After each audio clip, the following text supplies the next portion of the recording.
नमस्कार, मैं विवेक सिंह और आप देख रहे हैं क्लाउड न्यूज। आज हमारे साथ हैं डॉक्टर दुआ जी, अंतर्राष्ट्रीय मानवाधिकार आयोग के राष्ट्रीय अध्यक्ष।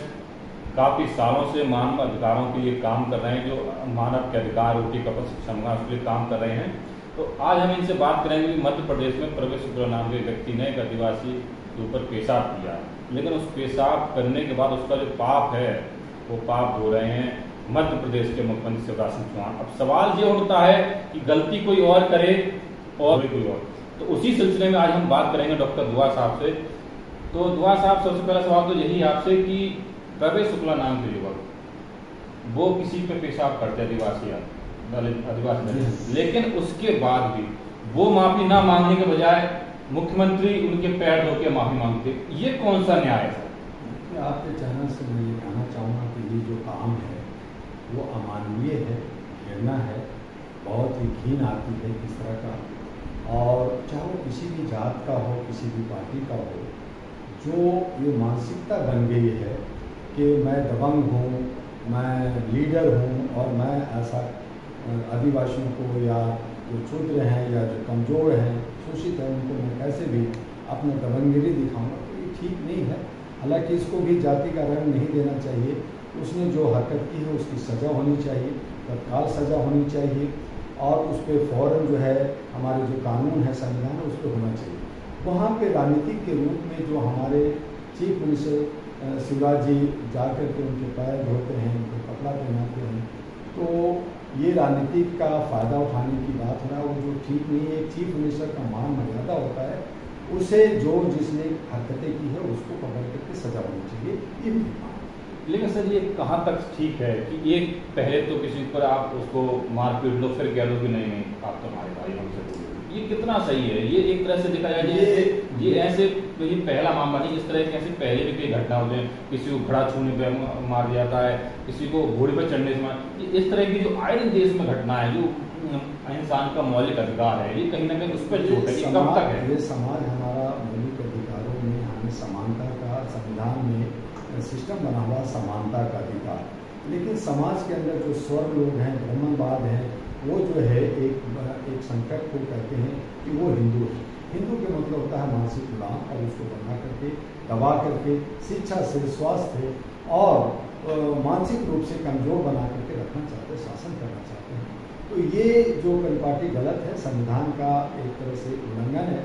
तो संवैधानिक तरीके से समानता के साथ काम करनी चाहिए। और इसमें जो भी राजा है, राजा के मतलब है, मेरा कहने का मतलब चीफ मिनिस्टर या प्राइम मिनिस्टर है, उनको तत्काल उस पर एक्शन लेना चाहिए। और समाज के अंदर जो विकृतियां हैं, ये जो आपस में टकराव की बात करते हैं, जात और पात में लड़ाना चाहते हैं, इनसे हमें बचना चाहिए। एक सही दशा और दिशा दे करके समाज को आगे बढ़ना चाहिए। हम सब अनेकता में एकता वाले देश में रहते हैं, हमारे लिए सभी बराबर हैं और ये मानते हुए आगे बढ़ना चाहिए। जो लोग इस बात को नहीं मानते वही समाज को तोड़ रहे हैं, और वो हमारे राक्षस प्रवृत्ति के लोग हैं, चाहे वो पार्टी के हों। और ये देखा जा रहा अमूमन कि आज बीजेपी की सरकार, बीजेपी के अपने लोगों को बचाना चाहती है। या अभी भी ब्रिजभूषण का केस हुआ और जगह अलग अलग राज्यों में हो रहा है। अरे खास करके बीजेपी के लोगों को क्या हो गया है कि वो जो है क्या अपने को दिखाना चाहते हैं, तो ये ठीक नहीं है। एक तरफ आप हिंदू राज देने की बात कर रहे हैं, किसको? जो लोग, जो शोषित लोग हैं, आप उनको हिंदू राज देना चाह रहे हैं। तो आप हिंदू राज देना चाह रहे हैं तो उसको सम्मान भी देना होगा। हमारे राष्ट्रपति हमारे आदिवासी से आती हैं, आप उनका जो है उनको नहला धुला करके उनका शुद्धिकरण करके राष्ट्रपति भवन ले जाते हैं। जब वो मंदिर में जाते हैं तो आप गृह में नहीं जाने देते हैं। आप खुद जो है केदारनाथ मंदिर में जाते हैं तो जूता पहन के जाते हैं। आप जब मिस्र में मस्जिद में जाते हैं तो टोपी और चप्पल उतार के जाते हैं। तो इस तरह की जो भेदभाव है वो ठीक नहीं है। और भारत के देश के प्रधानमंत्री माननीय मोदी जी कहते हैं कि मेरे के यहाँ कोई भेदभाव नहीं है। अगर भेदभाव होगा तो लोकतंत्र नहीं होगा, अगर मानवाधिकार नहीं होगा तो लोकतंत्र नहीं होगा। तो मुझे दिखाइए ना कि कहाँ मानवाधिकार है, मुझे दिखाइए ना कि कहाँ भेदभाव नहीं हो रहा। क्या मणिपुर नहीं जल रहा? 2 महीने से जल रहा। कितने लोग मर गए, कितने लोग जल गए, और आप जो है एक शब्द बोल नहीं पा रहे। तो ये भेदभाव नहीं दिख रहा है, तो हमारा लोकतंत्र नहीं है, लोकतंत्र खत्म हो गया है। लोकतंत्र की खूबसूरती है कि हम एक अनेकता में एकता के साथ एक बगीचे में अलग अलग फूलों का खुशबू लें और प्यार और मोहब्बत के साथ रहें तो बहुत अच्छा होगा। सर, जैसा कि भी आपने संविधान की बात की कि संविधान में सबको बराबर अधिकार आए थे, लेकिन सर 75 साल हो गए देश में, संविधान लागू है, संविधान भी देश में संविधान से जिससे देश चल रहा है, उसके बावजूद भी सर एक राष्ट्रपति को मंदिर में नहीं घुसने दिया जाता है, जैसा कि अभी आपने कहा, और एक दलित आदिवासी महिला जब राष्ट्रपति बने तो उसका मंत्रों से शुद्ध उच्चारण, तो ये कितना ठीक है। और आए दिन जो संविधान के निर्माता हैं बाबा साहब, उनकी कई जगह मूर्तियाँ तोड़ जाती हैं और कई जगह दलित आदिवासियों को अभी तक पढ़ने से वंचित रखा गया। देश में कई ऐसे दलित आदिवासी इलाके हैं जहाँ पे उनको जो मूलभूत अधिकार हैं उनको अभी तक पढ़ने से और मूलभूत सुविधाओं से वंचित हैं। तो आप अपने मानवाधिकार आयोग की तरफ से आपने कहाँ तक काम किया और देश में इतना जो है वो किस तरह से? मानवाधिकार मानवीय मूल्यों के लिए सबको समानता के साथ सबको इंसान और मानव समझती है, इसलिए हर एक का जो मौलिक अधिकार है, उसका संवैधानिक अधिकार है, उसका जन्मसिद्ध अधिकार है, उसका यूनिवर्सल डिक्लेरेशन जो यूनाइटेड नेशन 196 जो कंट्री है, उन तमाम अधिकारों की समानता की बात करती है। लेकिन जब समाज के अंदर इस तरह की विकृतियाँ, इस तरह की मानसिकता कि आप हमारे राष्ट्रपति का अपमान करते हैं जो भारत के प्रथम नागरिक हैं, तो ये जो है बड़ा सोचनीय और बहुत ही दयनीय स्थिति आ जाती है। और हम तब कह रहे हैं कि लोकतंत्र नहीं है, ये जो है जोगतंत्र है या ये बाहुबलियों का है, तो ये नहीं होना चाहिए। और जैसा कि आप कह रहे हैं कि हमारे यहाँ जो है छुआछूत की बात कर रहे हैं लोग आज जो है, तो मैंने उसमें कई बार कहा कि अगर आप हिंदू राज देना चाहते हैं तो बात नहीं, आप जो है यूसीसी ला रहे हैं, है ना, आप एक कानून देश में ला रहे हैं, तो मैंने कहा समानता की कानून आप लाइए, आप जो है सबको इक्वल लाइए, सबको शिक्षा समान कर दीजिए, भारत में राष्ट्रभाषा कर दीजिए। और फिर मैंने कहा कि अगर बहुसंख्यक आप जो कहते हैं कि हम इनको आरक्षण दे रहे हैं, हम इनको अधिकार दे रहे हैं, तो आप एक काम कर दीजिए ना, हर मंदिर के अंदर जो बहुसंख्यक हैं उनको पुजारी बना दीजिए, तो 4 ब्राह्मण रहेंगे, एक जो है अल्पसंख्यक या जो है बहुसंख्यक के लोग रहेंगे, क्या दिक्कत है? चलिए मैं कहता हूं कि ठीक है, राम क्षत्रिय थे, आप वहां क्षत्रिय रखिए, आप जो है कृष्ण यादव थे, वहां यादव को एक पुजारी बना दीजिए, हनुमान जी ओबीसी थे, वहां आप ओबीसी की पूजा करते हैं, लेकिन ब्राह्मण कहता है कि वहां पे ओबीसी घुस नहीं सकता, वहां पे बहुसंख्यक जा नहीं सकता। आप पूजा तो आप कर रहे हो ओबीसी का और पुजारी नहीं हो सकता, ये मानसिकता गलत है। आज कंवरियों का जात चल रहा है, कंवरियों से आप फूल ले रहे हो, आप उनके चढ़ावा चढ़ा रहे हो, खा रहे हो, लेकिन उन कंवरियों में से जो लोग शोषित दलित और पिछड़े वर्ग के हैं उनको एक पुजारी बना दीजिए, यही मांग किया। तभी समानता होगी, तभी। यह मैंने बार बार कहा, शादी ब्याह भी जो है, अगर आप रेप करते हो, आप उसके साथ भोग करते हो, चुम्बन करते हो, किसके साथ? आदिवासी के साथ, आप जो है दलित के साथ, और उसको मंदिर में नहीं जाने देते, तो उससे शादी करके दिखाओ। आप शादी कीजिए, इंटरकास्ट शादी कीजिए, तभी मैं समझूंगा कि भारत में जो है समानता है और शांति आएगी। अगर ऐसा नहीं होगा तो समाज में बांट करके आप जो है ये जो खाइयां बांट रहे हैं, तो आप गृह युद्ध की तरफ जा रहे हैं, आप लोगों को लड़ाना चाहते हैं, आप लोगों को मानसिक गुलाम बनाना चाहते हैं, और ये जो है हमारा लोकतंत्र की खूबसूरती नहीं है। मैं इसका खंडन करता हूँ। सर, आपने सारी चीज़ों का खंडन किया।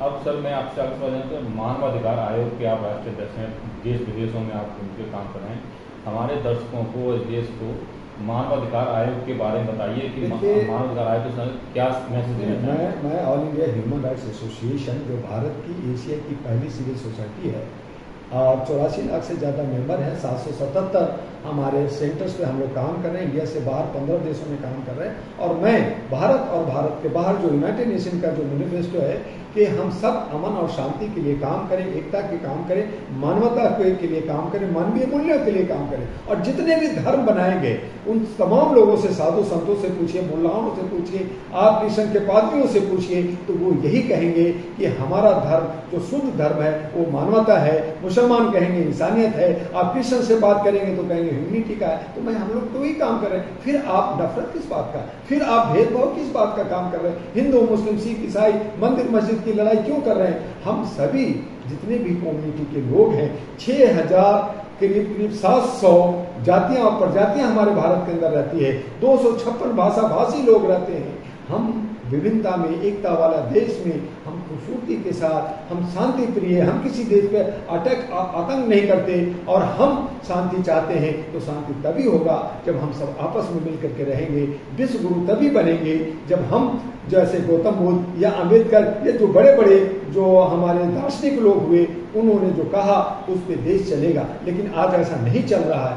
आज हमारा जो है किसी तरह से एन केन प्रकार से लड़ा करके पार्टियां बना के, पार्टियों की सरकार, जनता की सरकार नहीं है, पार्टियों की सरकार है, और वहां बनाया जा रहा है, अपनी मर्जी से कर रहे हैं, खरीद फरोख्त हो रहा है। मैंने कई बार कहा पॉलिटिकल अमेंडमेंट एक्ट आना चाहिए। आपने बिस्टा का इस्तेमाल किया, हमने कहा मोदी भवन बना दो, आप अम्बेडकर भवन बना दो, आपने बिस्टा भवन बनाया। आपने वहां कहा मैंने कि आपने हमारा जो है सपना जेते का आपने हनन किया है, आपने हमारे गांधी जी का अपमान किया है, आपने 20 और करके दिए में आपने वहां पे समूह रख दिया जिसका होता राजदंड। तो ये किस तरह का राजनीतिक हो रहा है? ये देश हमारा टूटता जा रहा है, बिखरता जा रहा है और गृह युद्ध की तरफ जा रहा है। हर जनता जो है, जनता अंदर से जनाक्रोश उसके अंदर आ गया है और वो रोड पे अगर आ गया तो ये आज आपने सुना कि फ्रांस में एक लड़की जो 17 साल की थी, उसके पास जो है ड्राइविंग लाइसेंस नहीं था, तो पुलिस को क्या चाहिए था कि उस पर फाइन कर दे या उसको अरेस्ट कर ले या उसकी गाड़ी जब्त कर ले। आपने गोली चला दी,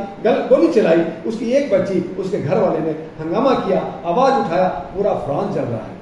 आज मणिपुर हमारा भारत के अंदर चल रहा है। आज हमारे कमोबेश सभी राज्यों में दलित शोषित को अपमानित किया जा रहा है। आप किस तरह का राज्य बना रहे हैं? ये अमन शांति का राष्ट्र, ये हमारा जो विश्व कुटुंब का राष्ट्र है, जहां हमने जीरो दिया, जहां हमने विकास की बात की, जहां हमने अपनी शिक्षा पूरे विश्व को दिया, जहां मेहनत जोधों की सभ्यता है, जहां पे हमारा धर्म जो है हमारा सनातनी है, आपने इसको खंड विखंडित करके बहुत सारे भगवान पैदा करके, डर पैदा कर करके, डरा कर करके आप हमारे पे शासन करना चाहते हैं। ये नहीं चलेगा। अब आने वाले नौजवान, आने वाले हमारे लड़के लड़कियां अब जागरूक हो गए हैं और अपने को समझने लगे हैं कि हम इनके बहकावे में नहीं आएंगे और ऐसे तत्वों को बाहर करते हुए अपने लोकतंत्र को बचाने के लिए, संविधान को बचाने के लिए हम एक होंगे। चाहे ये लोग कितना भी कुकर्म कर लें, कितनी भी गलत कर लें, लेकिन हम एक रहेंगे। हम भारत एक है, हम सब एक हैं और एकता के साथ हम बिना जात पात के साथ हम देश के अंदर शांति और सद्भावना बना करके रहना चाहते हैं और रहेंगे। ये थे हमारे साथ डॉक्टर दुआ। इन्होंने कहा कि हम सब लोग मिलजुल के एक साथ संविधान के बचा के और संविधान के दायरे में रह के काम करेंगे, एकजुट होकर काम करेंगे। आप देखते रहिए मेरे साथ cloud news network. Latest update पाने के लिए हमारे चैनल क्लाउड न्यूज को अभी लाइक करें, सब्सक्राइब करें और बेल आइकन दबाना बिल्कुल ना भूलें।